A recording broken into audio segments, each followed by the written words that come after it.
Hey, Kris. Hey, Drew. Have you ever thought about starting your own podcast? Why, yes, I have. When we were trying to get this podcast off the ground, we had a lot of questions. Like, how do I record an episode? How do I get my show into all the apps people like to listen to? How do we make money podcasting? The answer to every one of these questions is really simple. Anchor. Anchor is a one-stop shop for recording, hosting, and distributing your podcast. And best of all, it's 100% free and ridiculously easy to use. And now, Anchor can match you with great sponsors who want to advertise on your podcast. That means you can get paid to podcast right away. In fact, that's what I'm doing right now just by reading this ad. Right now? Right now. Right now. Right now. Right now? That means if you want to get a podcast going and make money doing it, go to anchor.fm/start. Join me and Kris and the diverse community of podcasters already using Anchor. That's anchor.fm/start. We can't wait to hear your podcast.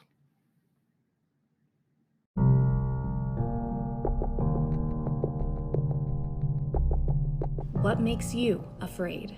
Some of all fear lives at the crossroads between our greatest phobias and the horror movies we love to experience. Part pop culture and part psychology. It's time to find out why we're all so scared of the dark. I'm still snarfing. I'm sorry.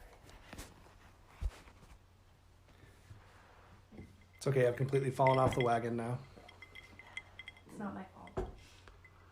Even though you will blame me. I won't blame you. No, It's not your fault. Thank you. You all There was heard no that. wagon. You all heard that. I never got on the wagon in the first place. And so in order to fall off the wagon, you have to get on the wagon first. And my January sober month has absolutely just has not happened. So the Bears made the playoffs.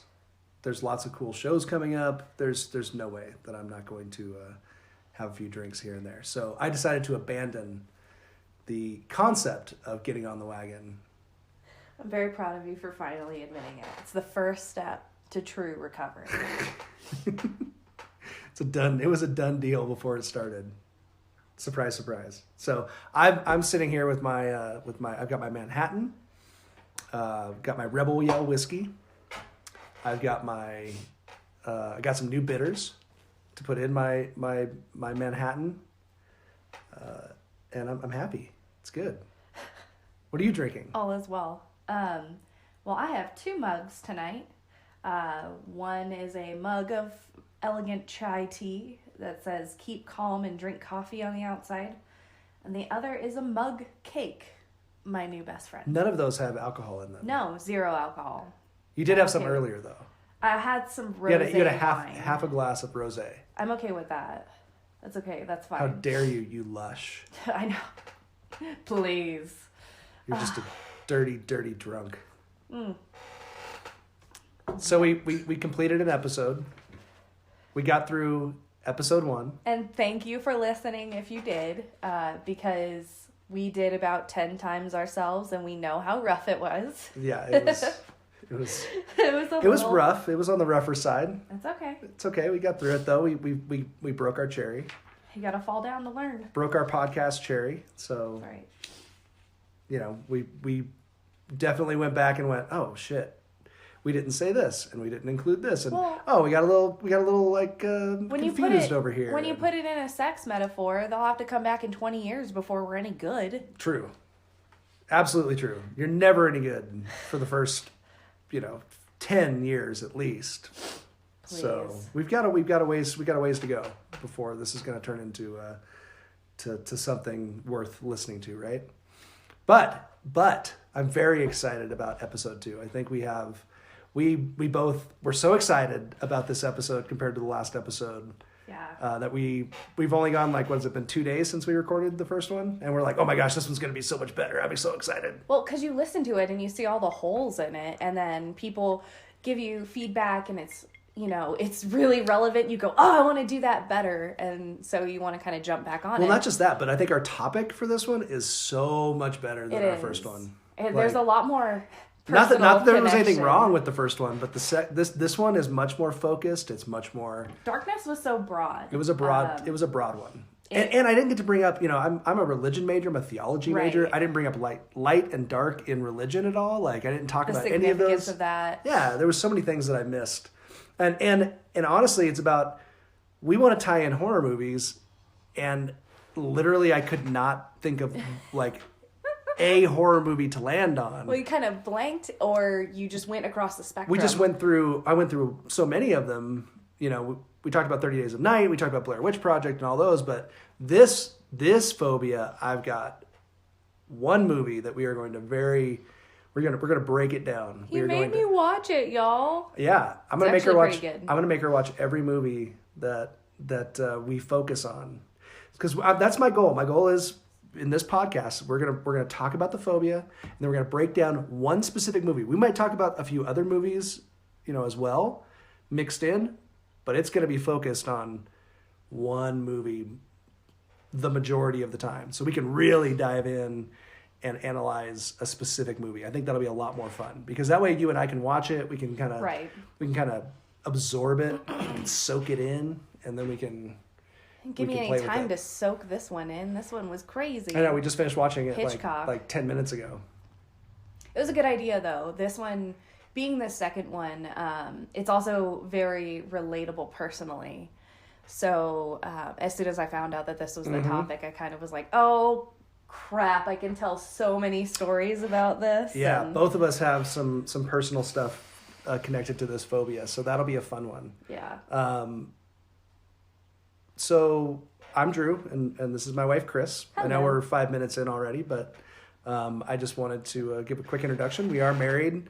We are doing a podcast called Some of All Fear, and Kris is in the mental health field, and she has some highfalutin fancy degrees in that field, and I have a background in history and religion, and I'm a big horror movie nerd, and so we're going to dive right in. Are we going to dive right into the phobia, or do you have something else planned for us? No, I have something else. I thought we would play a game, because... Oh, a game! A game! I'm so excited. Oh, yippee. Because I know how much you love game shows and Jeopardy, and you're very competitive and brilliant. And so any chance I get... So brilliant. Keep telling. Come on, keep talking. Any chance I get to stump my husband, I am 100% going to take advantage of. So you think you're going to stump me? I hope I'm going to stump you. You think you're going to step up? You're going to step up to the streets? You're going to step up to me? I was hoping that this would not fast become a confrontation. This is quickly becoming a confrontation. But yes, yeah, I am going to stump you. And bring it on, man. I'm going to stump you, and you're going to learn something. Bring it on. Yeah. Okay. So this is how the game works. It's called What the Fear? And Did you make this game up? I totally did. I like it. It's called What the Fear? And it's a game show. Do you have to say it like that? No, but I have... Can we? Can we say it like that every time? Sure. Please? Sure. Say it again. What the fear?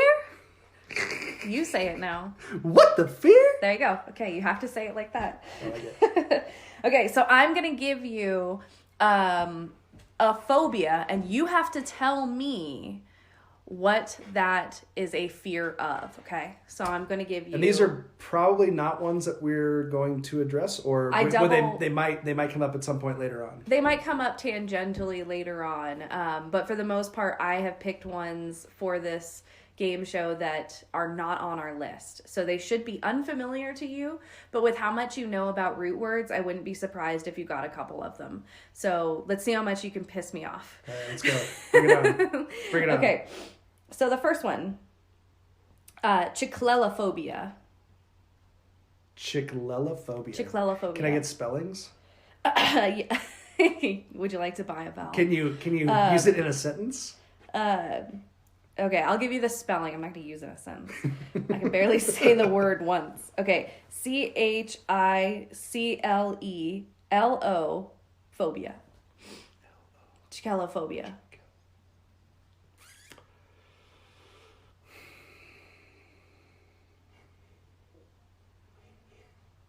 The fear of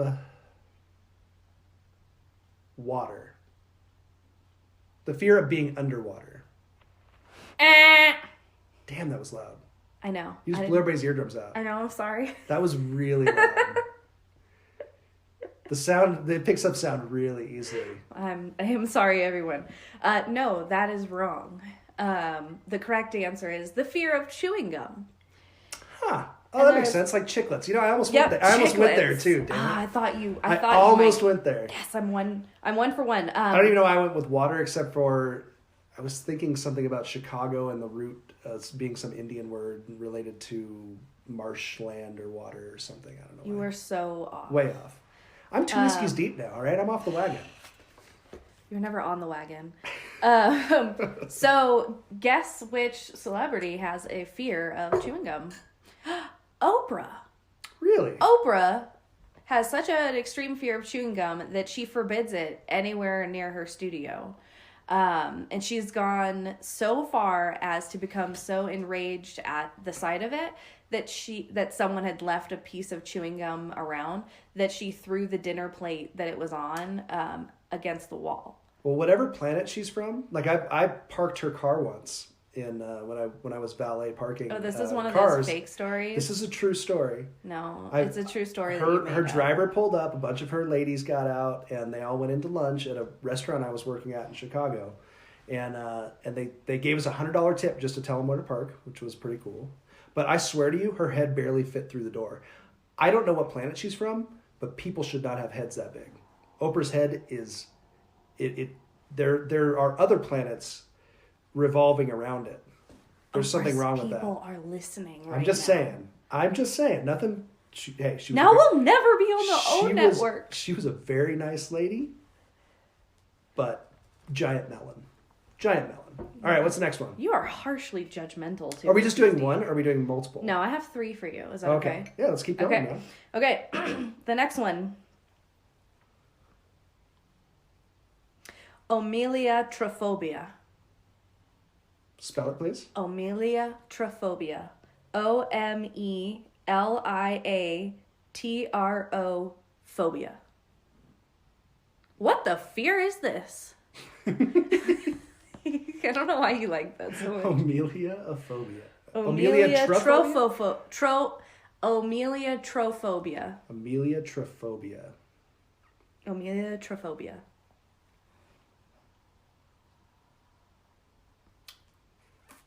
Oh, man. The fear of Omeliatrophobia. The fear of... Or omeliatrophobia. And it starts with an O, right? Not an A? O. Omelia. Gosh, I don't know. The fear of hearing weird noises. No, that's very wrong. I had a feeling it probably was. I didn't want to blow everybody's ears out.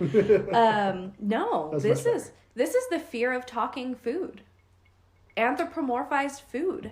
Of food talking. Yeah. So if somebody like taking their like in that like VeggieTales. Like in that scene in How I Met Your Mother where she makes her breakfast sandwich talk. God, yes, I know exactly what scene. We watched that way too much. So actually, Kevin Bacon says that wife Kira Sedgwick has a terrifying fear of anthropomorphized food. Her phobia is so bad that if she sees a commercial with anthropomorphized food, she gets up and immediately leaves.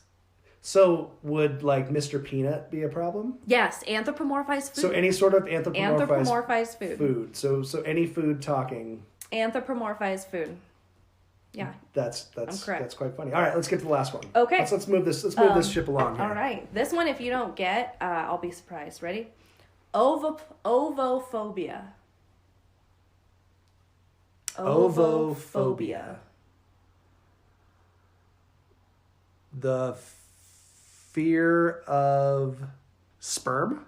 Oh, you're so close.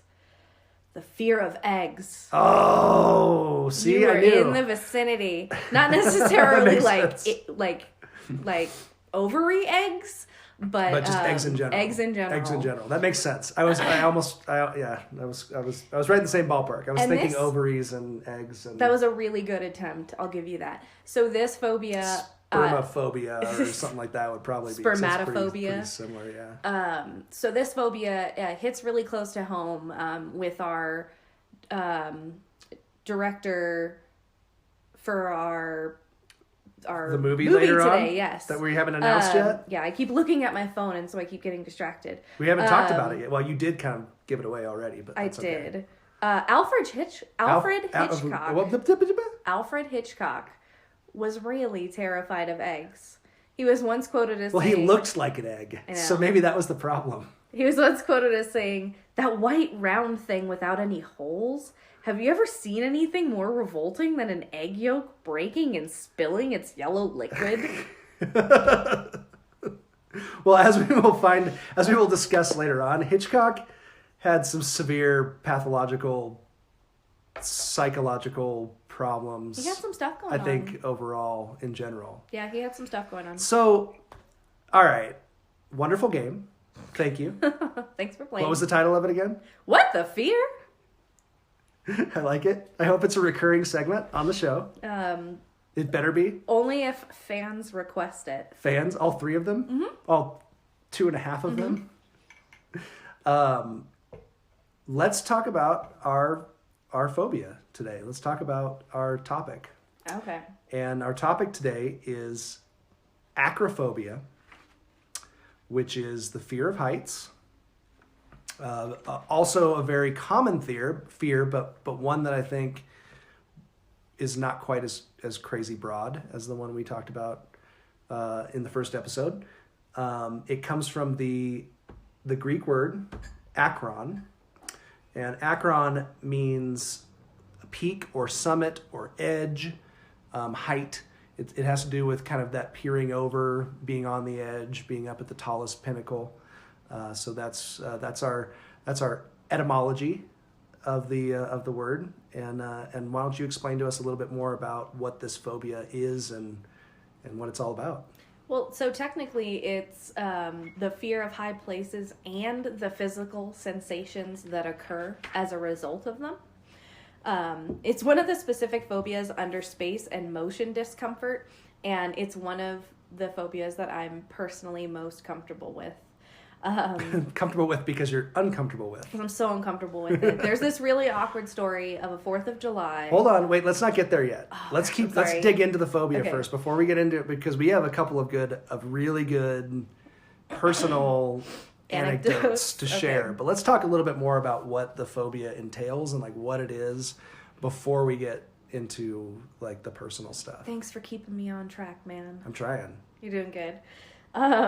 Okay, so approximately 2 to 5% of the population struggles with a specific phobic level fear of heights. It's that hyperreaction to that normal fear response, learned or otherwise. And as we find out with the fear of heights, it's not like other fears where it develops early on. Generally, we actually see it worsen later in life when most phobias would lessen because the adrenal response isn't as refined when you get older. You were telling me yesterday that actually it gets worse and worse, like even as people get into elderly years, it gets much more pronounced. Yeah. Like when we look at the fear of heights as it develops, we see kids, infants are very curious about ledges. Once they learn to notice them, once their depth perception grows, and they learn to notice them, they're actually very curious about ledges. They're not displaying fearful behaviors. So something like an event that caused a fall from a height could potentially scar them and give them that, the base of that fear. But we find that just like most fears, there's part biology and part, experience or environment that plays. I mean, I noticed with our boys that when they were little, when they're that 2, 3, 4-year-old, and you take them to the park and the jungle gym, they There's no fear. They dart up to the top of everything, and you're just like, holy shit! Like, get down from there! Like, you're gonna fall. You're gonna eat it. You're gonna land on your face. You know, and they're just up there. Blah, blah, blah. They don't care. They have no idea what that means. You know, and I think that maybe that is, you know, once you get it's funny. I think I wonder how many times that develops at that age when they fall from a higher spot and they realize, oh, there's danger up here. You know, this is not a good thing to be up at this high level because I could fall and hurt myself. Right. And I can't remember any one time except maybe this might have something to do with it in my life, how it originated. Well, let's let everybody know you have a pretty hardcore fear of heights. I do. So beyond, and I would say definitely beyond like your normal fear. Like I would say I would be in the camp of I'm not a big fan of heights. I don't particularly like heights. I get a little bit of these symptoms that come with acrophobia when I get to certain places or stand on the edge of high places. You, however, have a panic attack level kind of fear of heights, which possibly could be diagnosed. However, and this is something we were talking about before, 5% of the population has a fear of heights. That's clinical. That means they've gone somewhere, they've actually been diagnosed, they have that clinical... They meet specific criteria for duration, frequency, and intensity. There are probably a lot of people, possibly yourself included, that could be included in that percent, probably in a higher percentage, but that never go in and get treated or anything because you just avoid high places. You avoid heights, right? Well, yeah. Yes and no. Sometimes I can't, and when I can't, I just go for it. Like the other day when we walked across that bridge over the Truckee River that I never wanted to go across. It's just a bridge. It's just a normal bridge. It just happens to have some slats in the bridge that you can see down into the water a little bit. Yeah, and you can see down into the water. And that's part of where scientists think that this fear originates from is when your brain fixates on the environment and takes in information, it tends to take in things within like 20, 30 feet around you. And when there's an expanse of space, it kind of gets really like stuck. It doesn't know quite what to do, and it can lead to a lot of really interesting responses from the body because of that. Like if there's a couple of different situations. So you can be afraid of being up high and enclosed in something, or you can be afraid of being up high in an expansive vista, or you can have both, right? Mm-hmm. So the first one would be like being in an elevator, right. Going up the Atlantis glass elevator. Yeah, the Atlantis Casino elevator is glass, and I've seen Kris sit down on the floor. I sat down and faced the silver door and just kind of... Because she couldn't look behind her or around her at all because it was all needed glass. To be close to the ground, which is kind of a hallmark of, this specific phobia is that kind of dive down to grasp onto something, even though the whole thing is moving. It's moving, and it's, and you're just as protected as you are as if it was enclosed. There's no difference between the glass and the... But the visual, the sensation, all that stuff. So this goes back to... So go back to your story now. So we were dating very early on. This was like July of like 2011, I'm guessing. Oh gosh, I don't even know. July 4th, 2011, I would guess. It was 4th of July party at a friend's house, coworker's house, and you... everyone went down on the roof. We were going to climb up on... It was a one-story house, not a big house. Very low. You're just shaming me. No, I'm not. I'm just presenting the picture. It was a low house. It was, not like a real high roof. We weren't climbing on the second story. How low was it? How big of a deal did I make it, Drew? It was so low you could literally. It was so it was tiny low. So we all decided we could go see the fireworks if we climbed up on the roof, and so we're like, oh man, we're all drunk and we've been partying all night but I said, oh, Kris, let's go up on the roof. And I didn't know how bad her fear of heights was. Do you want to continue, or should I keep going? Sorry, I was telling your story for you. No, I just remember a lot of blurry crying. So you can tell it. I really do. So we climbed up on that fence, just a regular, wood fence in the side yard that kind of cut across to the... I'm going to eat my feelings. That cut across to the roof. And we there was a couple of friends, and we hoisted her up onto the fence. And then she was standing on top of the fence, and then it was really just like maybe 3-4 feet. Like basically throw your leg up onto the roof, and then you could crawl right up onto the roof. And then we all were sitting up there. And I pushed her up like by her butt and got her up, which was super hot because we were still dating early on. So I was pushing her up by her butt up onto the roof, and she got up there and she crawled up to the top, and you could tell right away that this was not a comfortable place for her to watch. Not okay. The 4th of July fireworks. This was not going to instill in her the spirit of patriotism watching the 4th of July fireworks from this vantage point, because she was a wreck. She was like laying flat on the roof, and you could see the sweat, and she started crying, and it got worse though when we tried to come down. Getting up wasn't the hardest part, right? And I think that's probably true of most heights things, right? Getting up isn't the worst part. It's the coming down, because you have to look down. And as we were coming down off the roof, I remember just tears and like basically having to like hand you to somebody else to basically grab you and pull you down off the roof. And that was when I realized, oh shit, this isn't just a little bit of a fear of heights. This is a legitimate like panic attack inducing fear. Yeah, I don't like heights. Am I right? Yeah, no, I don't like heights. I don't do them well. I tried to. Like, there's a bridge from Baton Rouge, or from Lafayette to Baton Rouge, that Louisiana, I'm already like, where you went to school. That I'm already like preparing myself for us to drive across, because I'm very familiar with it. Because we're going to New Orleans soon, which I think we mentioned last time, which I'm excited about. And so I'm kind of already. That's the Chafalaya Basin.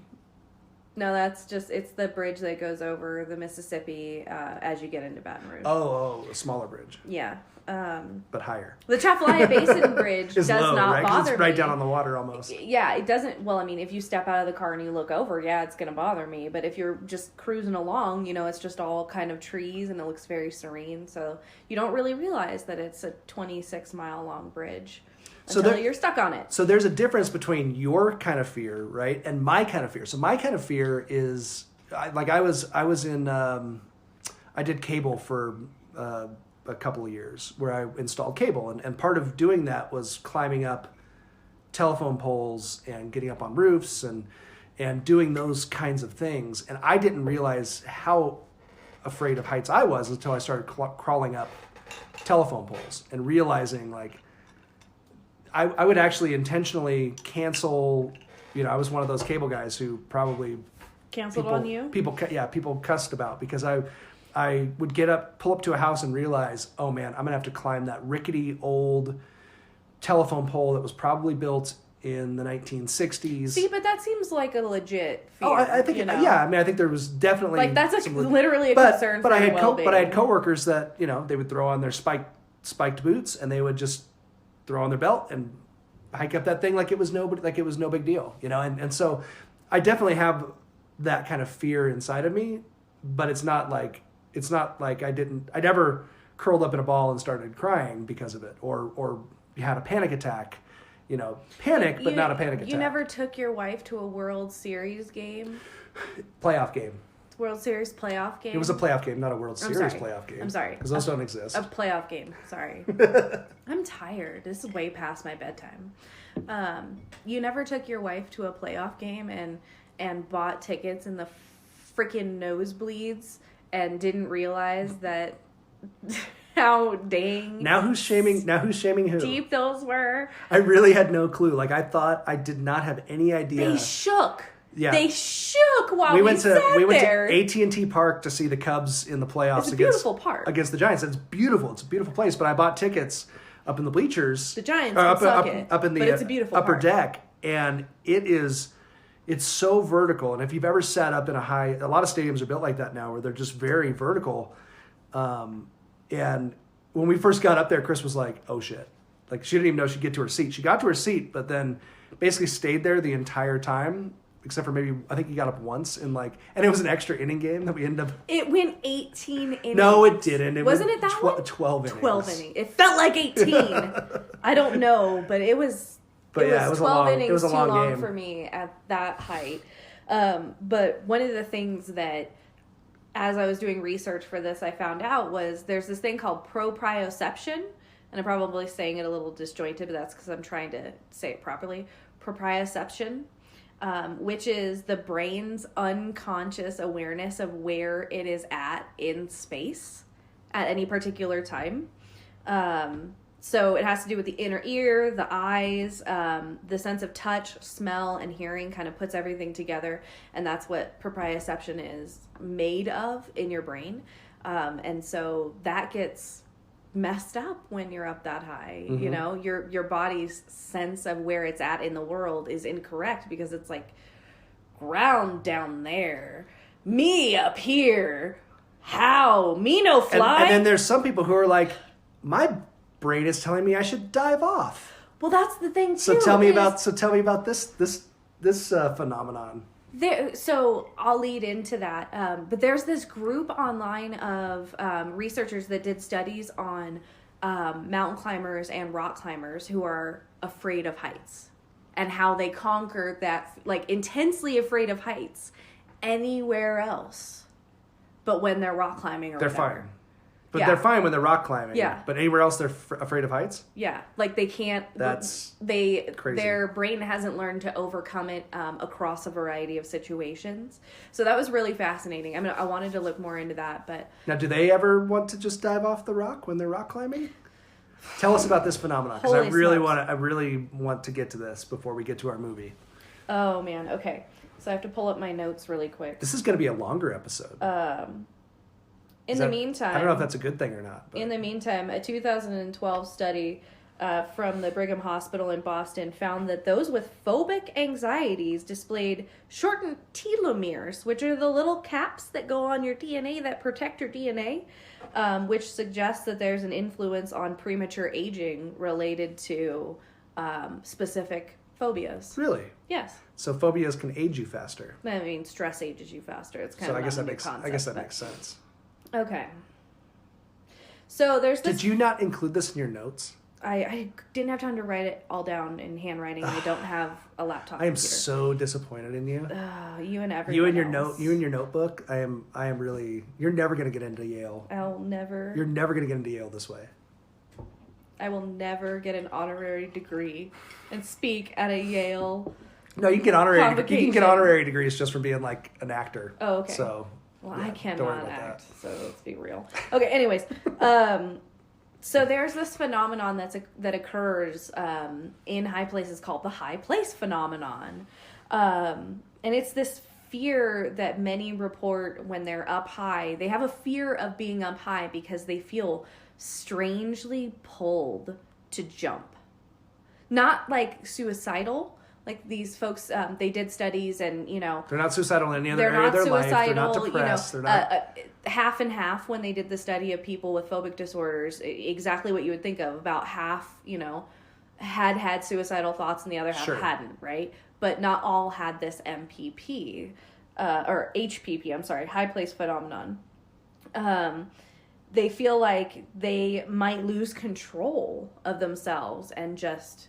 So you're standing, wander off. You're going, you and your family, you pull up in your station wagon, you're at the Grand Canyon, and you're like, Ma, bring the kids, let's go walk out to the edge. And you get out to the edge, and all of a sudden they have this sensation that they want to dive off of the cliff. Just to walk off, to leap off of it, to jump off of the staircase, to jump off of the Grand Canyon. And so that's the basis of their fear of heights, is that they worry that they're going to will not be able to restrain that feeling, to keep from jumping off. Because we talked about that's the fear of high places and the physical sensations that occur in response to high places, right? So think of the physical sensation of feeling pulled to jump off of somewhere that if you did, you would be badly injured. That's crazy. It's very counterintuitive. I can see it though. I mean, I can see the draw to just want to man, what would it be like to just fly off of this very high spot. So Kierkegaard, way back when, obviously this is not something that is new. I know you do. This is not something that's a new sensation that has been reported. This is something that in the 19th century, he spoke about in his book, The Concept of Anxiety. He said, "He whose eyes happen to look down into the yawning abyss becomes dizzy. But what is the reason for this? It is just as much in his own eyes and in the abyss. Hence, anxiety is the dizziness of freedom." So, I mean, that's really deep. But scientists, I like it. Scientists now point to a cognitive dissonance between two systems in the brain. You feel kind of slightly off balance and your body seeks to right itself. And yet your brain gets confused because there's no real off balance or danger. So then there's this conflicting message because you're not falling. And in fact, you're probably not close enough to the edge to fall. So why is your body trying to correct itself and sending me all these signals to like back away or to jump towards to kind of resolve that? So yeah, they say that feeling, as far as they can tell, is the result of that miscommunication. And it's confusingly triggered by the desire not to fall. The brain is a fucked up place. And we're going to learn that more and more and more as we dig into these phobias.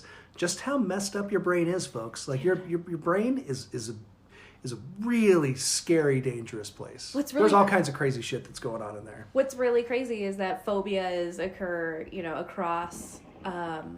across barriers, across cultural barriers, all that kind of stuff. So the French even have a word for this. Do you remember what the word was? No, what was it? I know you told me. I don't know if I can speak French. L'appel du vide, which means the call of the void. I like that. That's so good. That would have related a lot to our last episode too, I think. I know. That whole darkness concept. Call of the darkness, the call of the void, right? Wanting to dive into that. That's so interesting. I think I have some French I have to pronounce soon too. Yes, you do. I'm not very excited about either. Let's dig into our movie, right? Okay. Our whole concept here is that we are talking about phobias. We're gonna dive in and do some dissecting of these super fascinating, interesting phobias, this crazy shit that goes on in our brain, and then we're going to transition into a movie. At first we talked about movies, which I'm guessing we'll probably at times mix it up with a few different movies. In the first episode, I couldn't freaking land on a movie to save my life because it was such a broad phobia. But this one we've got a good one. So we're gonna talk about. There was a few movies that I had some scenes in mind, and some of them weren't horror movies. I was thinking like Die Hard, right? There's the scene like on top of Nakatomi Tower where he's hanging off and all that crazy shit. Like there's a lot of action movies that have some really height, fear, anxiety provoking scenes. But in surprisingly in horror movies there's not a ton. There's not a whole lot of them. I thought about Stand By Me, which is a Stephen King short, so I guess it's horror adjacent, right? And the scene on the I'll allow it. On the bridge, yeah, right? With the bridge scene is terrifying. With the train and all that kind of stuff, like that's terrifying. That's a terrifying fear of heights type of scene. But no movie was even close, in my opinion, to capturing kind of your James Stewart bias. The whole shut up. To capturing the whole concept of acrophobia and literally about a character that suffers from acrophobia than Alfred Hitchcock's 1958 Vertigo. Vertigo is a perfect movie to pair with this phobia, right? He literally defines his phobia in the first 5 minutes. 10 minutes, yeah. right? 5-10 minutes. I had to quit. Why? Well, it's because of this fear of heights I have, this acrophobia. I wake up at night seeing that man fall from the roof, and I try to reach out to him. It's just... It wasn't your fault. I know, that's what everybody tells me. Johnny, the doctors explained to you. I know. I have acrophobia, which gives me vertigo, and I get dizzy. Boy, what a moment to find out I had it. Well, you got it, and there's no losing it. And there's no one to blame. So why quit? You mean to sit behind a desk, chairborne? Where you belong. What about my acrophobia? What about... Now, suppose I'm sitting in this chair behind the desk. Here's the desk. And a pencil falls from the desk down to the floor. I reach down to pick up the pencil. Bingo, my acrophobia is back. Oh, Johnny, oh. And because, and so the story goes that Jimmy Stewart's the star. And by the way, I am a huge Jimmy Stewart fan. So He was a boner for Jimmy Stewart. I freaking love Jimmy Stewart. It's a Wonderful Life is my favorite movie of all time. I think anything that Jimmy Stewart's in, and I love his Hitchcock movies, Rear Window and Rope, and Jimmy Stewart is awesome. So Jimmy Stewart, the fact that this movie fell into this second episode just is my favorite thing in the world. It seemed to really energize you. I was very excited. And so in this movie, Jimmy Stewart stars as a former police detective, John Scotty Ferguson. And Scotty is forced into early retirement because an incident in the line of duty has caused him to develop acrophobia. And basically it's him hanging off of a building in the beginning, and he watches this other police officer very poorly try to save him. Like the guy basically bends over and just tumbles off the Hitchcock building. Doesn't like it when you point out the flaws. There's Hitchcock had a lot of flaws. There's no doubt, but he was a genius too. But the guy goes tumbling over the edge, and Jimmy Stewart's character, looks over and looks down and sees this guy pummel to his death.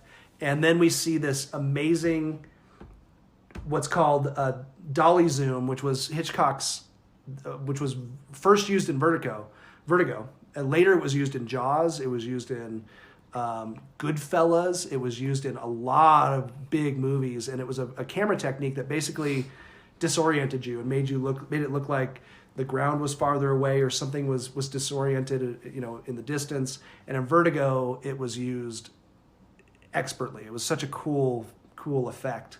So he looks down, he sees the ground kind of all wobbly and gets this vertigo, right? And vertigo is different than acrophobia, right? Vertigo is a symptom, right, correct? Or a set of symptoms that often occur simultaneously with acrophobia. Right. So it's basically a disorienting kind of tunnel vision-y kind of spinning. It's a spinning effect, right? Where everything kind of spins around you.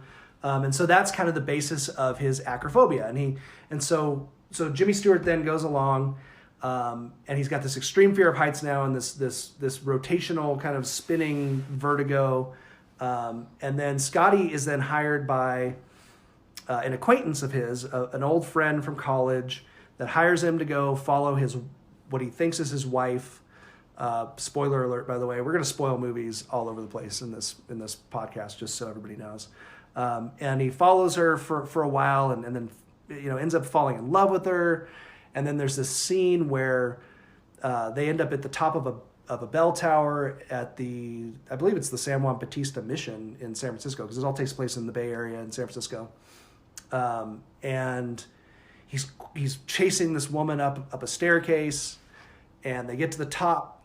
She gets to the top. He can't make it because all of a sudden he starts getting his symptoms of his acrophobia again, right? He starts seeing things, and that Alfred Hitchcock Dolly Zoom starts coming in, and we see him freaking out. Which is really disorienting. Oh, it's so too. Oh, I bet watching. I don't like it.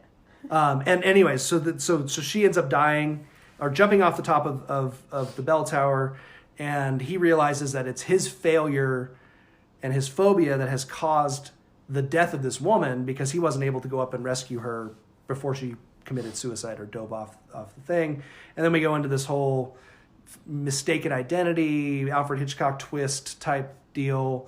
And then ultimately at the end, he's so filled with rage because of what he finds out at the end of the movie that he basically overcomes his acrophobia in the end by by kind of this seething revenge kind of feeling that he has inside of him.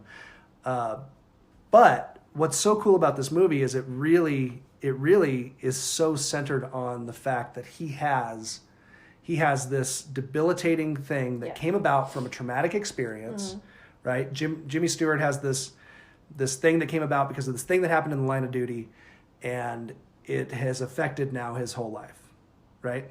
And I made Kris watch it, start to finish. So we literally just finished watching it. And I love this movie too. I actually had a poster of Vertigo in my apartment when I was like 22, maybe 21. I loved, because I'm a big Hitchcock fan, and this was to me one of, it's one of my top 3 Hitchcock movies for sure. But what'd you think? What'd you think of the way that they painted this picture of this guy suffering from this phobia in Vertigo? I mean, I thought it was accurate how debilitating it can get with just one glance out, over the stairs, that it can change everything for him. Well, think about the scene in the beginning, right, where he's got his college gal pal that I guess at one point they were engaged, and he's describing his acrophobia to her, and he's recovering from his accident, and he says, "You know what?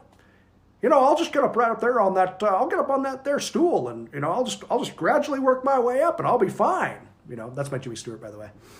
And so he gets up on the stool. Would be proud. And he gets up on the stool, right? And he's like, "Oh, I'm fine. I'm good. No problem. This is the greatest thing in the world. I'll just work my way up. Hell, I'll go buy myself a ladder." And he starts going up the stool, right? And he gets to the second, third rung, and then he gets to the top rung of the 3-rung stool, and he looks out the window. Mm-hmm. He makes the mistake of looking out the window instead of just being present where he is. He sees out the window and looks down the alley, and all of a sudden, it throws everything off. He basically passes out, into her Which arms. is the last thing that your body should want to do, aside from jumping off of it. The last thing your body should want to do is pass out in a situation where you're looking over the edge of something. Right. So again, it's another. It's because it's in your head. It's like mental. It's not fight or flight, though. Really, is it? I mean, because ultimately your brain isn't telling yourself what reality is. No, it's like a confusion of fight or flight. I mean, unless you're in a situation where it actually is dangerous, then it's not considered phobic.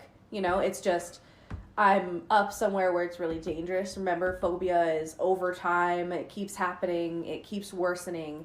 We're talking those kinds of levels where it really affects you, like me.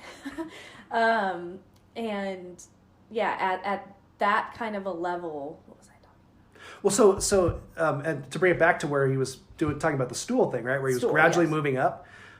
You mentioned that really is the best way to conquer phobias, right? Is immersion therapy is a big deal when it comes to how to help people. It's not immersion therapy. It's experiential or. Well, they do immersion for certain things too, though, right? Certain things, like spiders, and when they gradually introduce those things. Well, that's not immersion. Well, that's not gradual, I should say. That's immersion. That's just tossing you in. Right. In a well-executed program, it'll be a lot of retraining cognitively, your ideas about what's happening, retraining the brain to think about the situation differently and to kind of get on the same page. That way there's not that like cognitive dissonance disconnect that occurs. Mm-hmm. And then the experiential therapy, this is one of the only phobias that I can find that has had any research on virtual reality therapy. Using virtual reality to help folks with these phobias work through their fears in a truly safe way and be able to translate that to real life experience. So you're able to get into a virtual reality situation where you're climbing stairs or getting on top of, or getting on top of a ladder or whatever. Everything is graduated. But you're in a safe space. Little by little, you learn grounding techniques to help ground your anxiety so that you can manage it better. Because it's a natural response with an irrational level of response. So you kind of learn to manage that. If you've got some trauma associated with it, you have to address the trauma and kind of process through that in a lot of different ways. But virtual reality therapy, that's one of the things that can really help folks with a truly debilitating fear. So Jimmy Stewart had it right. He had it right. Yeah. He just didn't have the proper environment to someone to guide do it him. properly. Someone to help remind him of the tools that he's acquired to be able to manage these fears in these situations and to manage the brain's response to these situations. So Alfred Hitchcock, one of the things that I was researching this and looking into Hitchcock, loved scaring the shit out of you by putting people in situations where they're at high places, right? He loved this heights kind of concept. Even going back to like 1940, he did a movie called Foreign Correspondent, where there's a guy hanging, Joel McCrea, I believe is his name, is hanging onto the side of a windmill. In Saboteur in 1942, there's a struggle. There's this big epic scene, and there's a struggle at the top of the Statue of Liberty, where the villain ends up hanging from the side of the Statue of Liberty, and there's this insane scene. Like, Die Hard. Like, right? It's like this iconic scene of this guy hanging off the side of the Statue of Liberty by one hand, and then the good guy kind of grabs him to try to help him, but then he slips out of his grasp, and the guy falls from the Statue of Liberty to his death, below.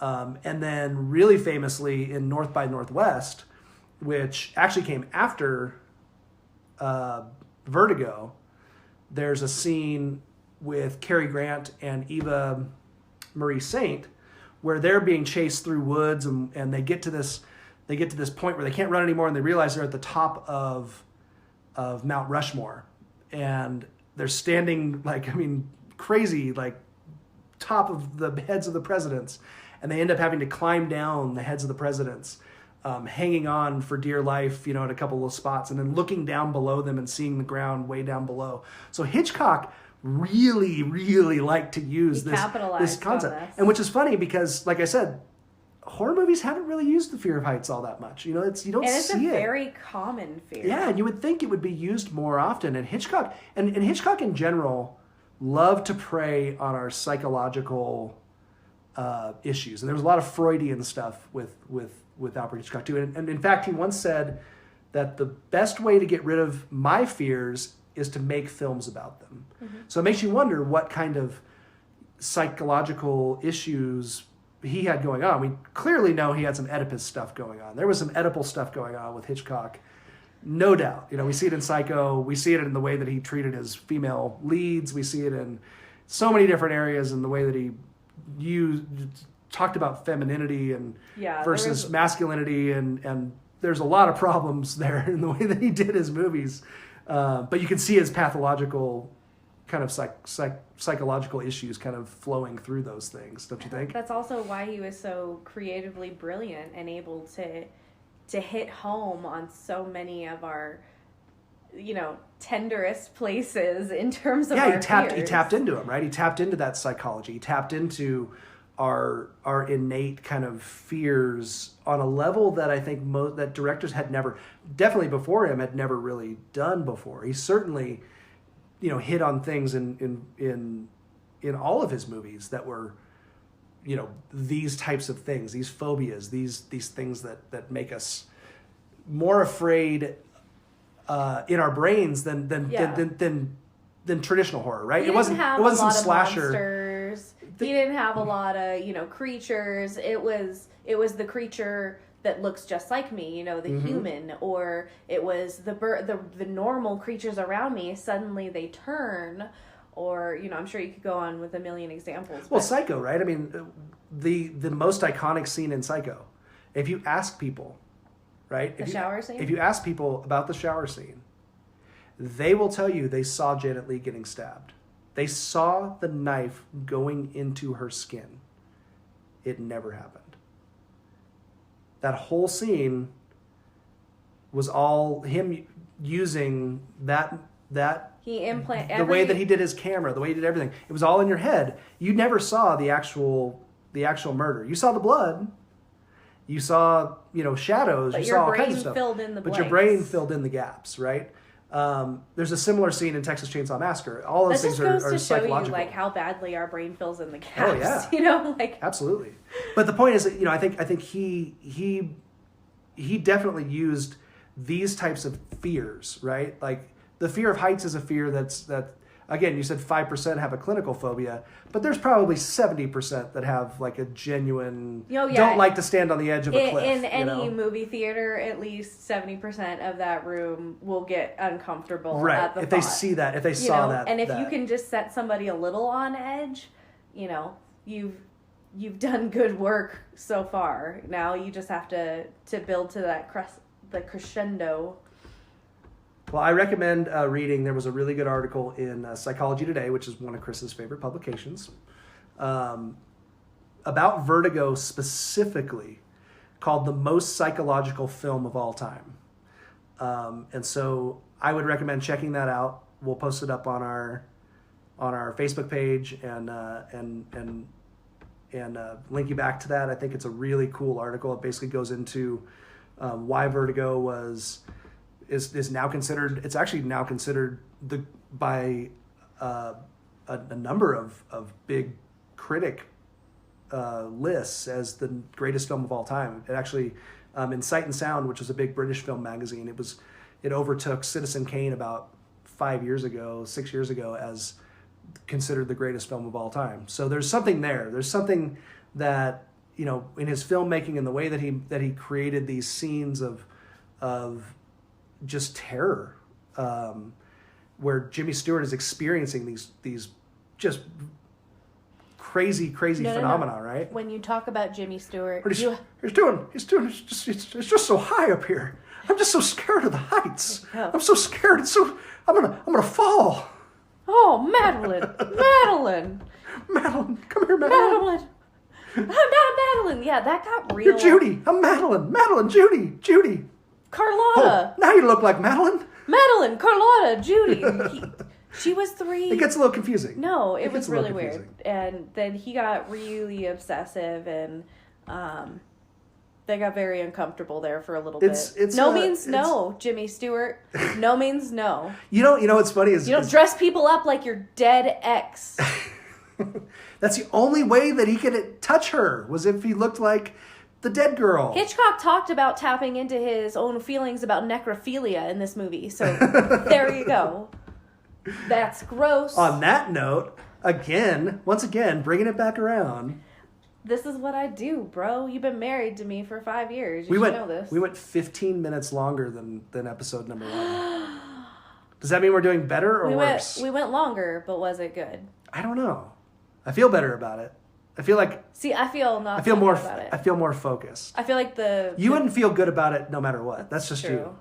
So yeah. We'll let our 4 listeners send us text messages to give us more critiques, which we definitely appreciated. Yes, it was so thanks, helpful. Chris. Thanks, Metal Tori. Metal Chris. Thanks, Metal Chris. Tori. Thanks, Tori.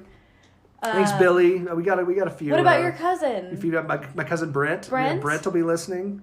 Billy. We actually got 2 people that I didn't know that actually got on our Facebook page today. Thanks to those people. Thank you, 2 people. You know who you are. If you ever end up listening to the podcast, we appreciate that. And by the way, we are on officially. We're on Anchor, because that's where we host our podcast out of. But we got approved on Pocket Casts, as well as Stitcher. So those are the 3 services that we are on currently, but you can always go to someofallfearpodcast.com, and on someofallfearpodcast.com we'll post a new article posting of the latest episode, and then if you click on podcast, it'll have the latest podcast automatically uploaded there from Anchor through our RSS feed, so you can always check it out there, and also check out our Facebook page. We just started a Facebook page, Facebook/SomeOfAllFearPodcast. And then we are also on Twitter at SomeOfAllFearPod, POD. So check us out there and follow us. I already had that one established under a different name, so we got a few followers on there, and I follow a lot of my podcasts. You're so good with the social media. Thank you. Through Twitter. Heck yeah. So let's end it on that note. What do you think? Sounds good. I had fun. Do you remember your sign-off line? I do. What is it? All right. Be kind to each other, everyone, and stay afraid. Stay very afraid. Bye, guys.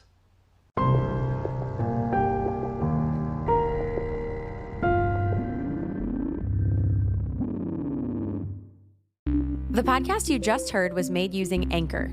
Ever thought about making your own podcast? Anchor makes it really easy for anyone to get started. It's a one-stop shop for recording, hosting, and distributing podcasts. Best of all, it's 100% free. Sign up now at anchor.fm/new. That's anchor.fm/new to get started.